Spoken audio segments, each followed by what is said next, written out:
مين اللي قدم لرئاسة الجمهورية ومجلس الوزراء هذه الأسماء عشان خاطر يتم الإفراج عنها؟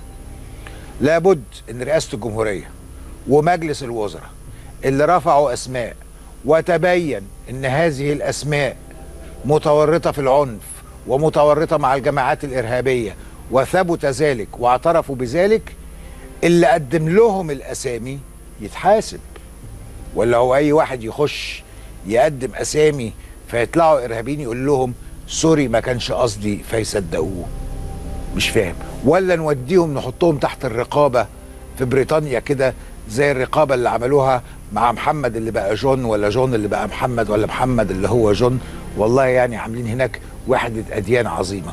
ولا نعمل زي الأخ الداعشي كده اللي وقف وعمل بيان ثم طلع أرنب في الفيديو المشهور بقاله يومين اللي تعالوا نشوفه مع بعض لو ما كنتوش شفتوه.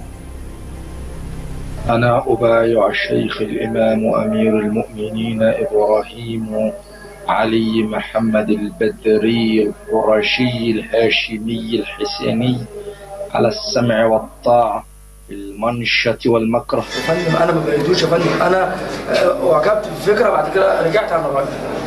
أنا قلت لحضرتك أنا رجعت عن الرأي ده يا فندم. رجعت عن الرأي زي ما أنا كنت حضرتك مشيت مثلا في مظاهرات ورجعت عن الرأي ده. أنا ندمان على هذا الفيديو طبعا. أنا كنت بهزر، أنا عايز أطلع يا فندم أموت أحلق دقني دلوقتي. أنا كنت بهزر؟ بجد؟